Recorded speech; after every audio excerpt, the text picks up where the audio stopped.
power of association. Who are you associating with? Ooh, yeah, I would say whatever it is you want to become, find ways to get around the people that are already there. Hey there, and welcome to the Direct Selling Accelerator Podcast. I'm your host, Sam Hind, and I'm honored and privileged today to have you join me, but also to introduce you to a very, very special individual who has not only got extensive experience over many, many decades in the direct selling industry, but also who is extremely experienced as a leader, as a coach, and most importantly, as a motivational expert. Today, I get to introduce you to a special friend, someone who I've got to know over the last 7-8 years as I have been working wholly and solely in this industry. And I know that you are going to love this episode if you're wanting to grow a business in this space. And you might be struggling right now with a little bit of that self-motivation. If you're wanting to know, how do I keep myself on track? How do I keep my mindset in the right place? And what do I need to do to get momentum in my business right now? Well, I'm here to help you answer all of those questions and introduce you to the amazing Al Bala. Al Bala is the former CEO of Mannatech, a company that has been around for a very long time in this industry. But Al is very passionate about seeing people grow individually as much as companies and this industry as a whole. And I was very honored to have him come onto this podcast and speak into his book, but also speak into self-motivation, what that is and what that secret code looks like so that you can not only motivate yourself, but move the needle with things that are productive and effective. He speaks in this episode about leadership. He speaks about mindset. He speaks about self-belief. And I know you're going to take away a ton of golden nuggets from this episode. So here is my request to you today. As you listen to this episode and you hear Al speak about his wisdom, his knowledge, and inspire you, which is what this episode is about, I want you to not just turn this into a page full of notes. I want you to take something from this and ask yourself what right now makes the most sense for me to implement immediately to start moving the needle in my business. Remember, this is not about the big things that you do every now and again. It's about the little things you do repeatedly and regularly. I call this the 1 degree shift. So today I want to ask you this. What is your 1 degree shift going to be off the back of this episode? What's one small thing that you can do, move, shift, change to get growth within yourself and for your business? Remember, your business can only grow to the heights that you grow to. So let this episode be an opportunity for you to experience some personal growth and grow that amazing business of yours. But I know you're going to love listening to Al, so I'm going to stop talking and I'm going to hand over to this episode. So grab that pen and paper, sit back, relax, and enjoy the episode introducing the amazing Al Bala.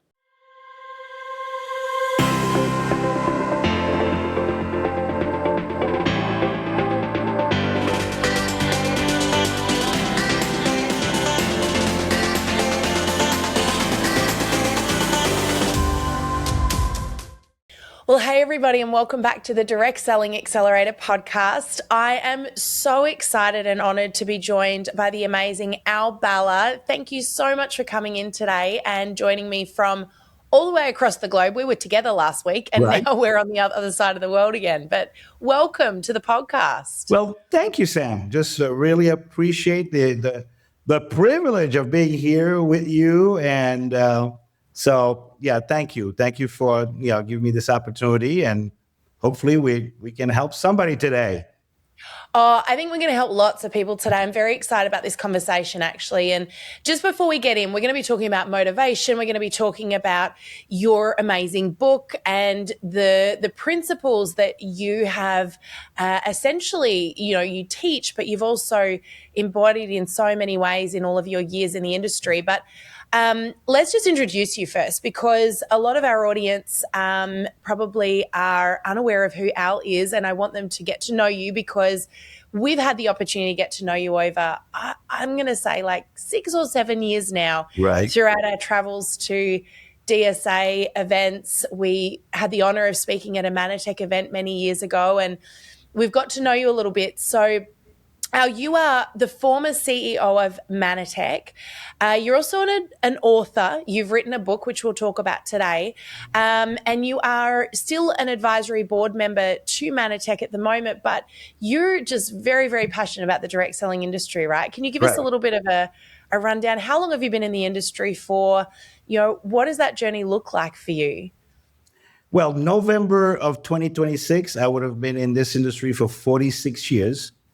So Wow. I was introduced to this industry in my, at the age of 20, 1980, in Rhode Island, and I was a just newly arrived first generation Portuguese immigrant in the Northeast, which is known as well as the industrial cities, where literally the industrial revolution started in the United States. And we immigrants came there because there was a lot of factory jobs available at that Yep. time.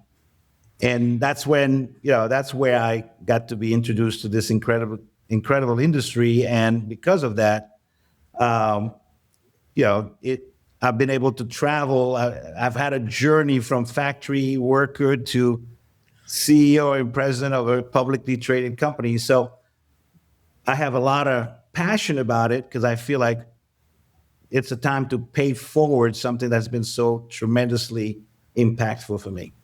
Yeah. So, what did it look like all of those years ago, your entry into the direct selling industry? How do you go from factory worker to CEO of a direct selling company?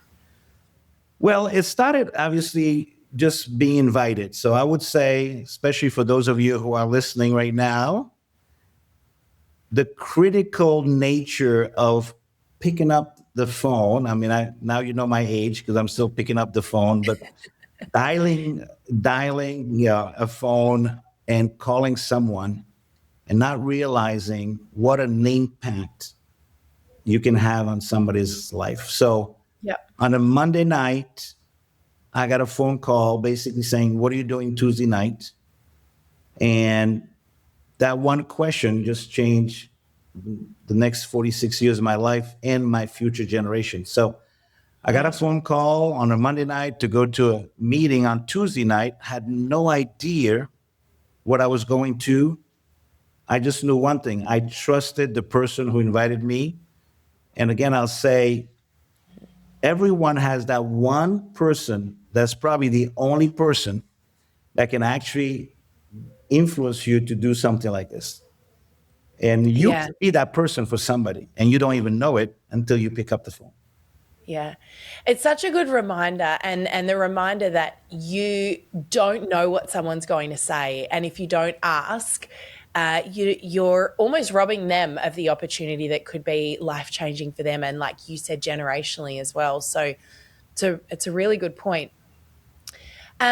Al, I want to talk a little bit about, who you're known as today, which is the motivation guy. Now, I caught up with you a week ago and you handed me a copy of your amazing book. Thank you so much. And I'm really super excited to talk about some of the principles in that book today.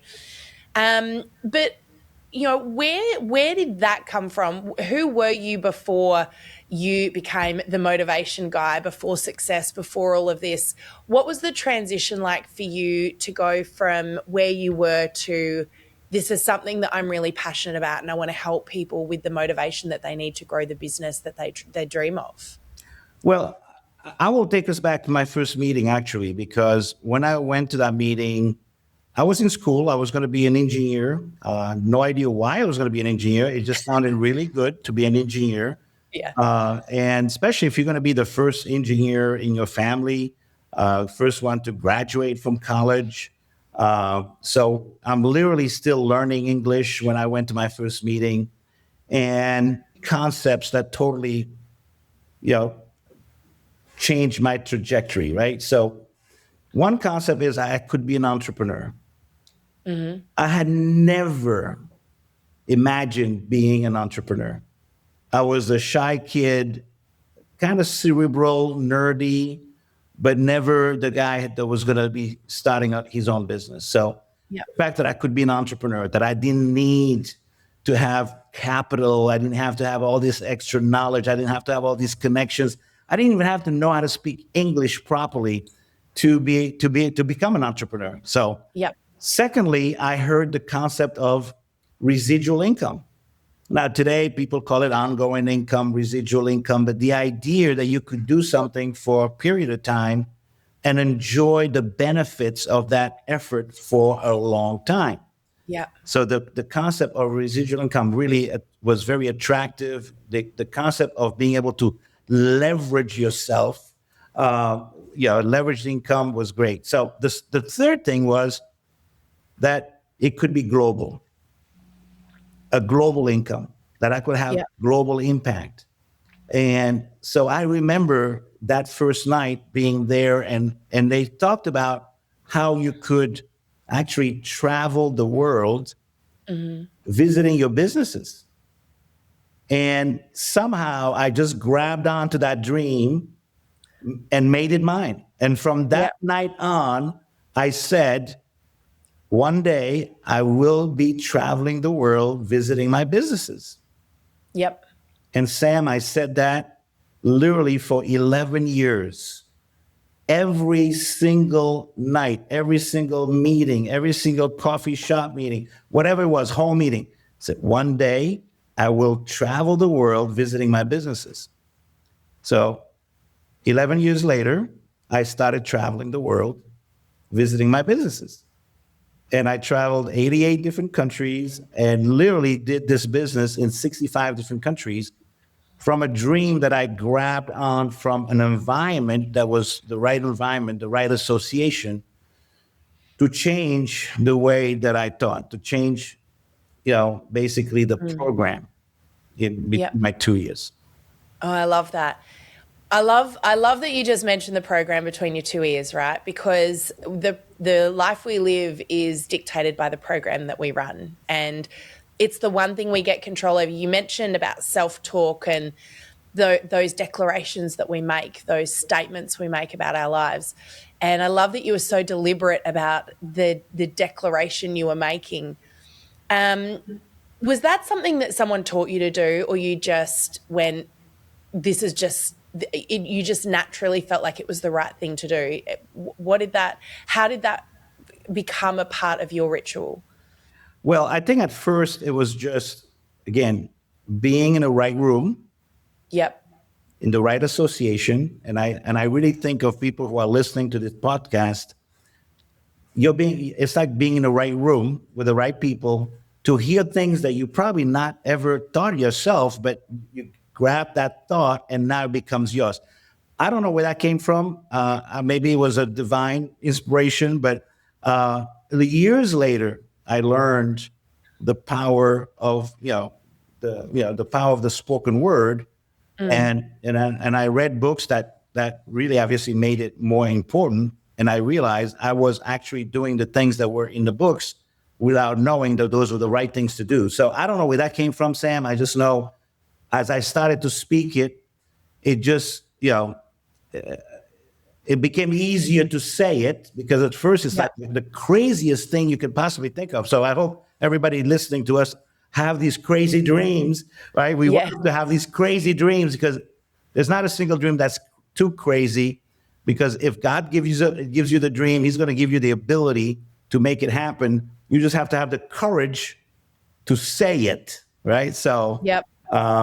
Years later, I obviously I read the right books and I learned, what to say when you speak to yourself, and all those things. But at first, it was just I was in the right room. I heard the right idea and I grabbed it. And I love what you say about having crazy dreams, right? I think that's really powerful. But when we start having those crazy dreams, that's that time, right, when like one of my favorite quotes is, when the student's ready, the teacher will appear.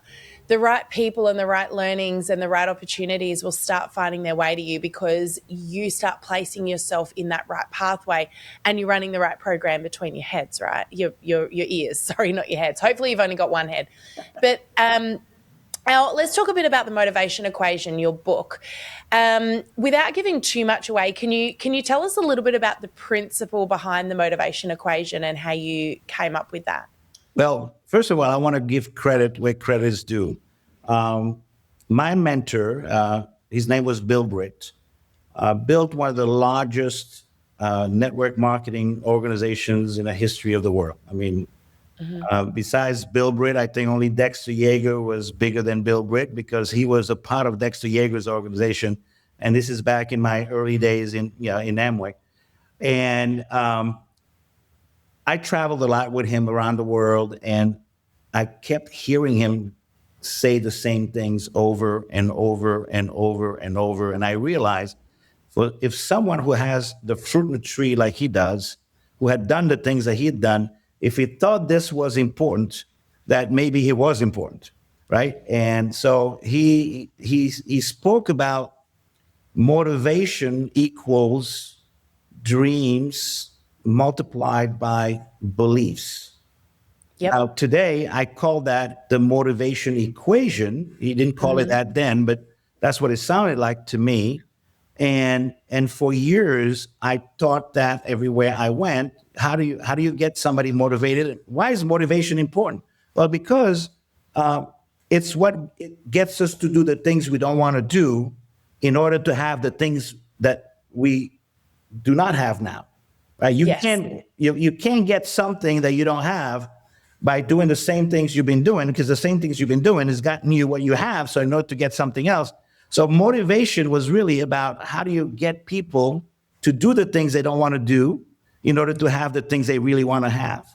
Yeah, I love that. And that's Hmm. pretty universal. And as I traveled all over the world and worked in 65 different countries, I realized that whether it was in China or in Poland or in South Africa or in Norway, people were the same when it came to being motivated. So that's why I felt like what I had learned from my mentor, which he never put into a book, I wanted to put it in a book and honor him Yeah. for that teaching, which obviously was critical in him Yeah. achieving what he achieved in his life. Yeah. Awesome. And I love the way you've broken it down too. It's sort of broken down into almost steps and activities along the way, which is quite similar to the way I built my book too, because like you, I believe in people doing things. You just said it's not just about being motivated, but it's what you do with that, right? So when it comes to motivation, I think there's a lot of talk right now about motivation being a waste of time, in the sense that people go to conferences and events and they get all pumped up and excited, and then they don't do anything with that. What would you say if you were mentoring somebody right now? What would you say is a really important step when it comes to self-motivation, and what you do with that self-motivation in order to move the needle? Well, I think it starts with clarity, right? Hmm. Another mentor of mine said, when your vision is clear, when your intentions are clear, the mechanisms will appear, right? So Yes. I think for me, the first part of the equation is the dreams. But yeah, we all have dreams, but it's how you really distill the dream, how do you clarify the dream, and eventually, how do you learn to speak the dream Yep. the way that those words become literally the seeds that will create the harvest that you're looking for. So for Hmm. me, it starts with clarity of intention, Yep. and then it's about how you take that clarity and turn it into pictures, you turn it into words, you speak it, you see it, but then you act on it, right? Because Yep. that's at the end of the day, you have to act on it. Um, but we also know that you can have the greatest dreams in the world, but if you don't match it with beliefs in whatever you do, right? Whatever you do, then starts, you have to have a certain amount of belief in those things in order for that to become a force multiplier for your very clear dreams, Yep. right? Because if you're an author and you want to be and do huge things in that field, you have to believe, number one, that field is right. Hmm. I love what you do with social media and digital strategies. And I know when I watch you do it, right, you believe this is something that's going to really have a great impact on people.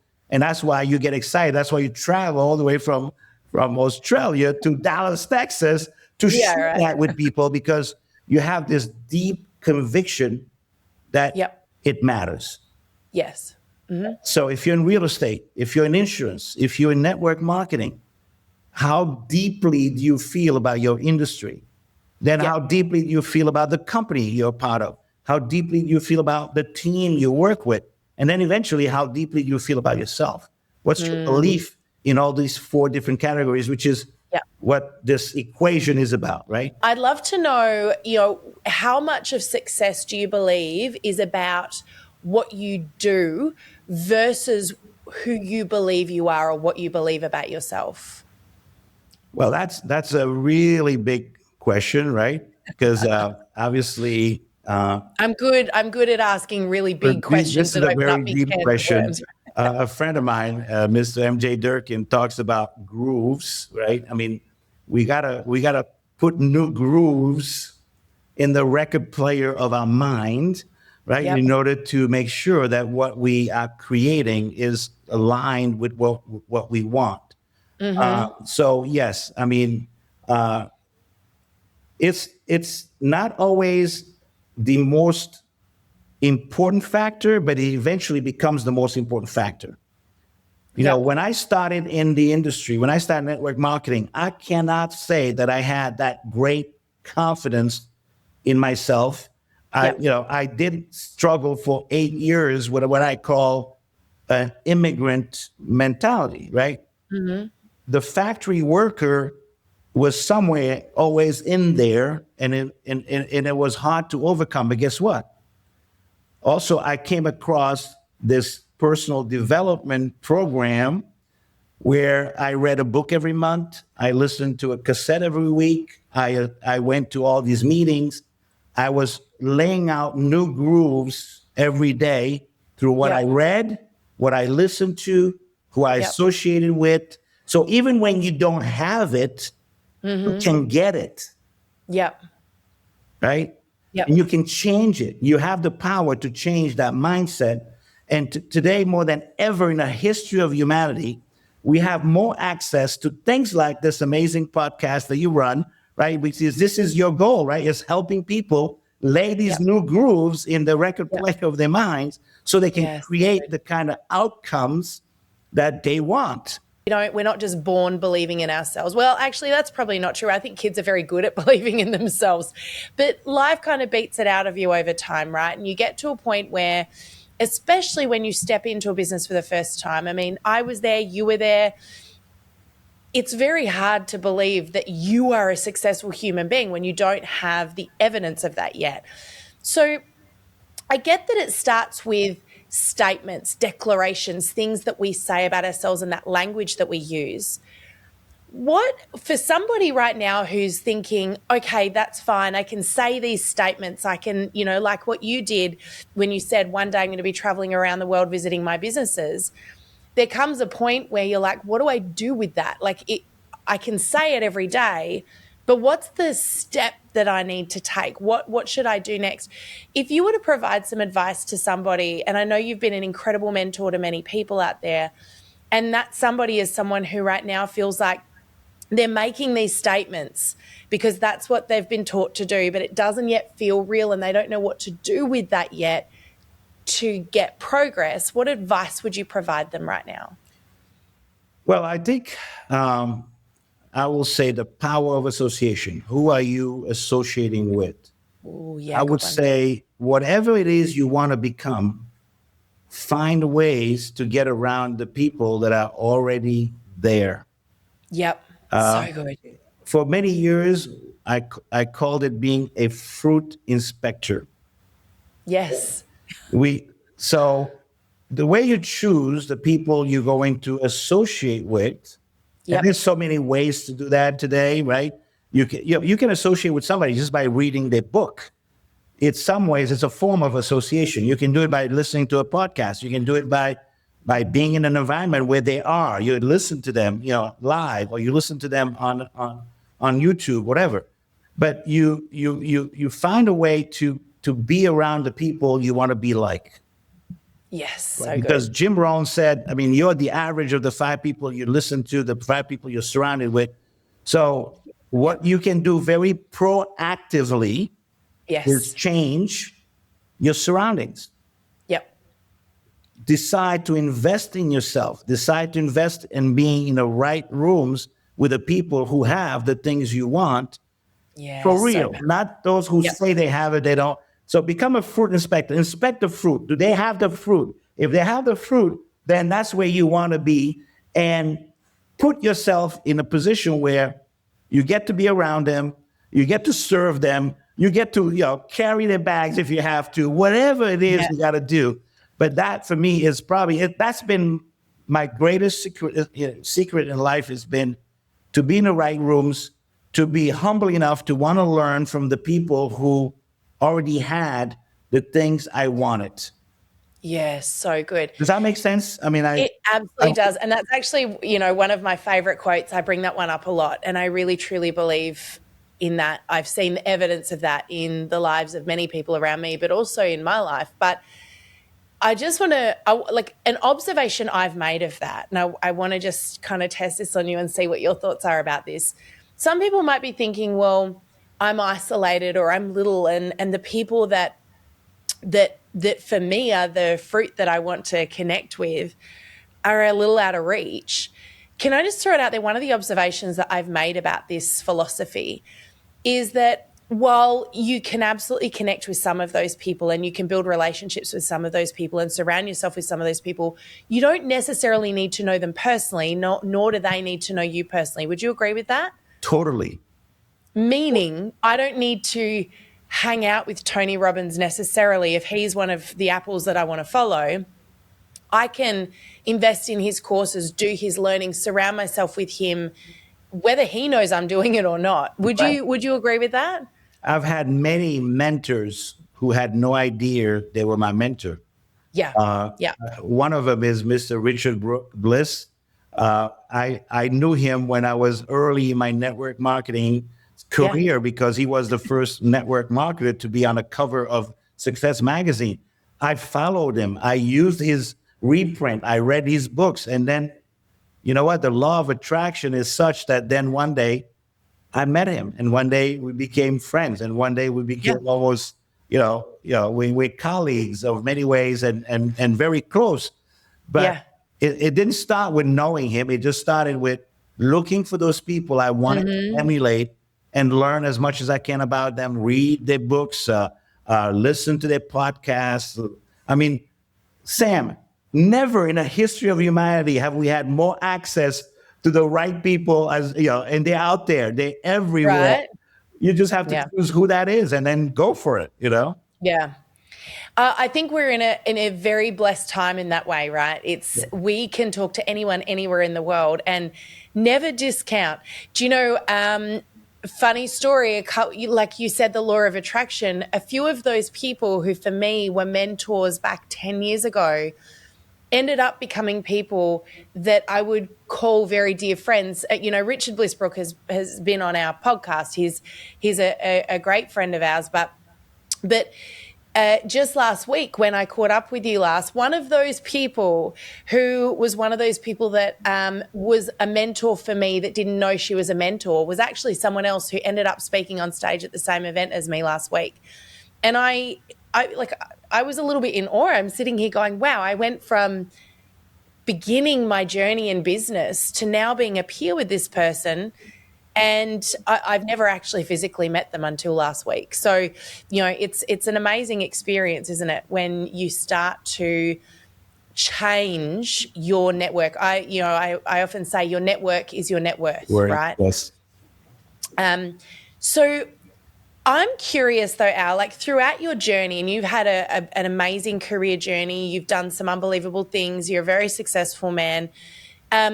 What did you have to change personally about yourself? And you mentioned the mindset around the factory worker, but was there any moment where you went, I have to change something personally about myself, and you actively changed that thing in order to achieve the success that you've had today? Well, for me, it was definitely I have this addiction to reading. That literally, the consequence of that addiction has been that I probably read over 3,000 books Wow. and still continue to read books. I was part of establishing the book of the month for the organization I was part of. So that meant I had to read about 12 to 15 books a month to pick Wow. 3 or 4 that then eventually would be reviewed and then become the book of the month. So I think so I don't know if that was a change. That was a decision on a process, a personal development process that I decided was very important. Now, I mean, in terms of personal things that I had to change, I grew up my whole life being told that I was shy. Okay. I am my mom's biggest surprise ever that I've actually made a living talking to people, because when I grew up, I didn't.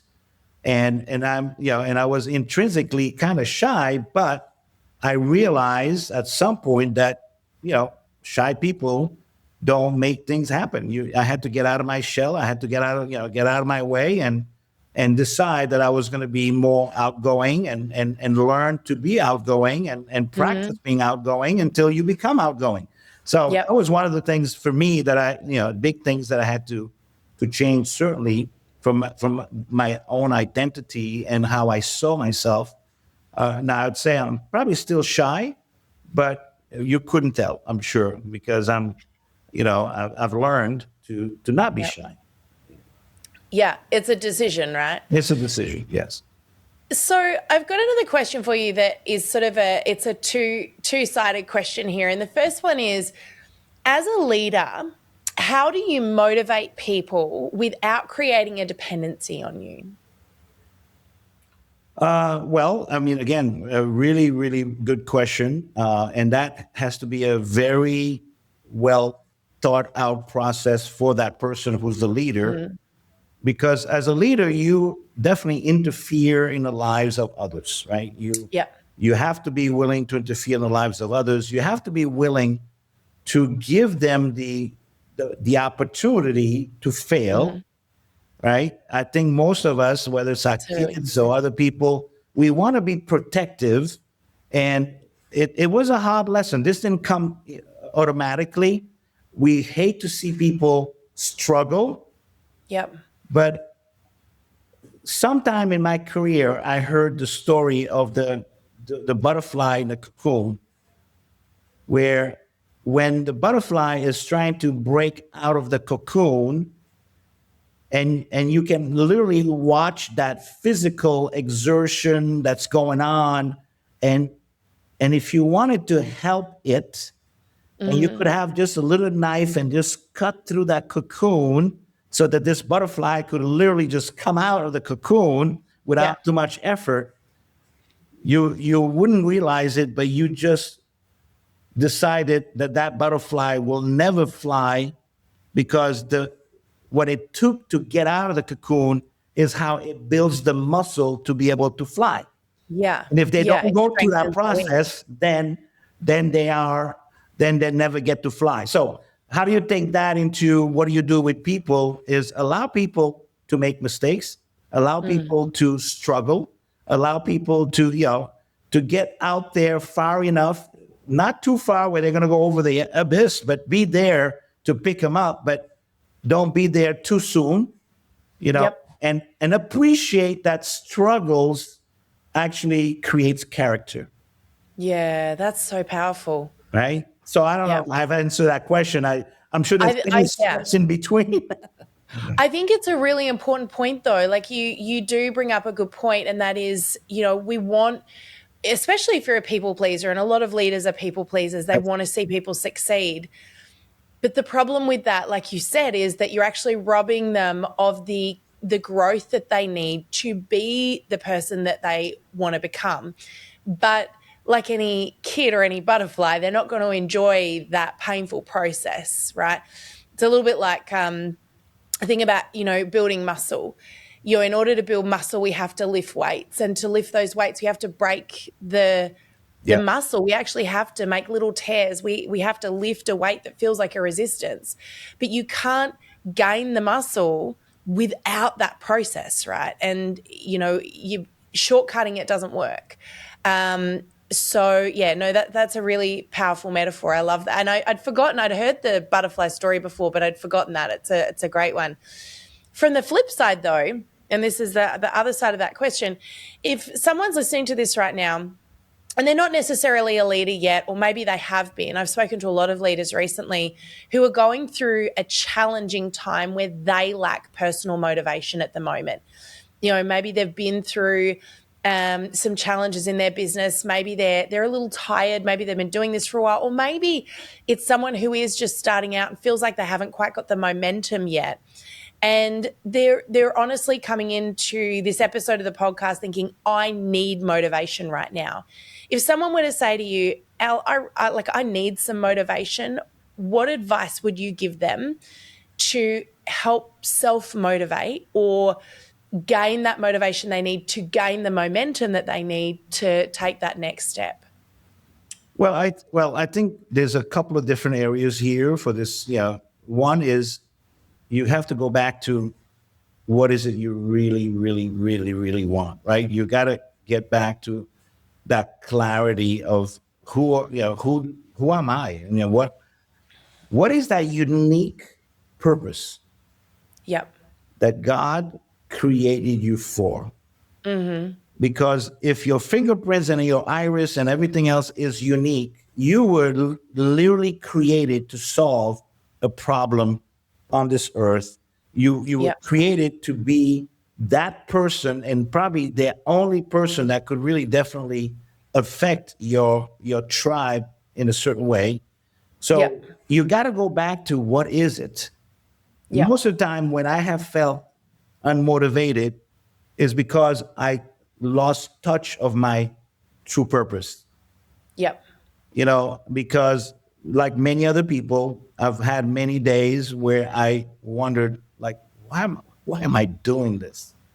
Especially when you don't feel like people are appreciating what you are bringing to the table, and maybe you're not getting the recognition you think you deserve or whatever. But you got to go back to that purpose. But then the other piece of this is every time I have felt unmotivated is because I was focusing on me instead of focusing on others. Yeah. And as soon as you start turning it towards you and you forget about who's out there, because I'm always going to remember that on a Monday night, I got a phone call that absolutely, totally changed my life.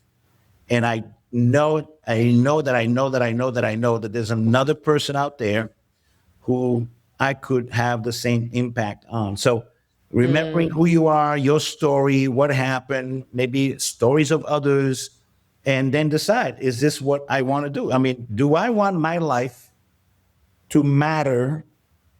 Do I want people who come into my circle, into my space, to leave better than I found them? What's the impact? What's the problem I'm here to solve? What's my purpose? And I know these are big questions, and I know that they're not something that just comes up. But I think once you start being when you have an outer focus instead of an inner focus, that's I think it's really good. when at least you have a better chance to change and find your mojo again. Because we've all lost our mojo at some point. But every time I focus on others and I saw I started looking for what problems I can solve for other people. Yep. Then I got excited again about doing that. Yep. So good. So I'm going to ask you a very challenging question now, because I have no doubt this is what's probably going through the minds of a few people listening. If someone is a little unsure right now about what their why is, do you have any advice on how they can get clearer on that? Or if they might think they've got the wrong why in mind and they need to reset, what advice would you give them? Read my book. Yeah. Okay. Good transition, Al. I like it. All right. Actually, I have a chapter there about finding your why. Yeah. There's a whole ikigai concept that, I'm sure most people have heard it. Yes. I challenge you to go through that process Yeah. find those three circles and where they intersect, but I think it's a good point though. Most people don't spend enough time re-inspecting their why. Yeah. Because maybe you started years ago and you had a why, and over time you lost track of that why. But life has gotten you're so caught up in the day-to-day business of life that you don't really literally stop to go, Yeah. what is my why? And I'll tell you, I know that because I just done this not probably in the last couple of weeks. Yeah. I had to redo that. I had to go back again Yeah. and go, God, what really is my purpose? Yeah. Okay. But we go through different phases in life, right? We go through seasons, and your why will shift and change and evolve over time. Yeah. And so I think it's important that people hear that even you need to redo that frequently. We all It's need not to. And take Yeah. the time. I think the best thing out of this question is maybe the awareness that you got to sit down and figure those things out. Yeah. Yeah. Yeah, I love that. Really powerful. I actually have recently read Ikigai, the book. It's a great concept, but I love that you've simplified that in a chapter of your book. So let's talk about that quickly. Your book, The Motivation Equation, where can people get that from? I know you said it's not available internationally, unfortunately, at the moment. Right. Well, right now, if you go to alfredobala.com and let us know that you want a book, and I think I'm probably selling it there. I'm not sure. My my website is being changed, but if you put your hands up, this is what I'll say to anybody, at least in North America. If you tell me you'd like to have a copy of my book, I'm actually might send it to you. So let's just check it out. I do have an official launch coming up, and we'll definitely publicize that. I'll let you know, so maybe you can help me out, get it out there. But for now, it's been a friends and family project. So if you want to be my friend, and I can probably do something about that. Be Al's friend, and you might get a copy of the book. I love it. Well, we will definitely keep people in the loop too as it comes out. I've been lucky enough to get a copy, and it's so beautifully laid out and simple and easy to follow, but very, very powerful concepts that I think anyone in business, anyone who wants to grow, well, not even in business, I think anyone who's got dreams and goals that they want to achieve, this is. And if you are building a team, you could be a pastor and you have to manage a team of volunteers. Motivation is going to be important. If you're building a team in your real estate, insurance, or network marketing, I think those principles might be helpful in terms of how to learn to motivate yourself and motivate a team. Just really quickly right now, before I ask my favorite questions, I've got another quick question I want to ask you right now. I want to know what your personal non-negotiables in your own personal daily or weekly routine have been that have made the greatest difference to your own personal success. You mentioned reading. Right. I think, I have a passion against ignorance. And I will say that in a very kind way, because I feel like ignorance is not bliss. I believe that, whether it's in our health, our wealth, our personal development, our spiritual life, I am really, I fight against ignorance. So what drives me is when I can bring information, I can bring knowledge into people's lives so that they can make the right decisions. And what really ticks me off more than anything else is injustice. My biggest battle or my biggest passion, I guess, is how motivation can become manipulation. And, I have a deep-seated hatred to manipulation. So I think when people read the book, they'll probably understand the difference between motivation, which I believe is something that's spiritually positive, versus manipulation, which is, the opposite. Yeah. And unfortunately, some people that are great motivators can also be great manipulators. And that is what, I mean, I have a deep seated resentment to that concept. So I want to jump to my 4 favorite questions right now. And I'm very curious, being that you are such a passionate reader, I'm not going to say your favorite book because I think that's an unfair question, but what would be your book of the moment that you would love to add to our accelerator book list? Because we are also big believers in reading. And so we, over the last 5 years of this podcast, have built a huge book list for our listeners. So what would you add? Well, I hope you add my book to your book list. Well, But of course. let me tell you the very first book I ever read, and it was The Magic of Thinking Big. Oh, yep. It's a great classic. It's been around almost 100 years. I still go back to that book. I think that book was the first time I ever laid my eyes on something that was of a personal development nature. And that book really is what created this thirst for reading. And I'm so, grateful for that book. So for those of you who are listening, for those of you who build teams, just understand that that book was given to me after a meeting, after my first meeting. I went home with that book. Somebody invested in me with that book. Yep. So don't, be willing to invest in the lives of others by sharing books that can really make a difference in the way, they will change their mindset, the way they think, and how that is going to change everything else in their lives.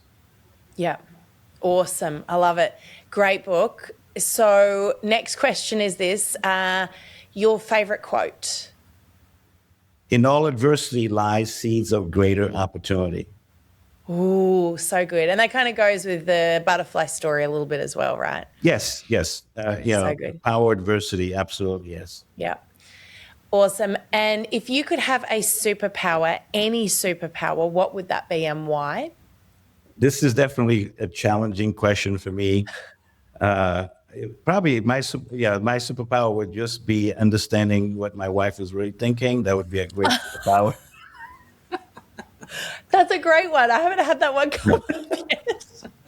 We've had some awesome answers to that question, but that's right? going to be going to be in the top 10. I'm for sure she will appreciate that when she hears this. But no, I'm just kidding. You know what? It's my superpower would be I would be justice man. I'm all about Justice bringing man. justice to the world. I hate unfairness. I hate injustice. And I know that when you hate something, that you were designed to solve that problem. So me, that's one of the, that would be the superpower that I want to be. I'm justice man. Yeah. Justice man. Yeah. The big J on the chest. I love it. So good. I'm picturing it now, Al. It's great. Big cape.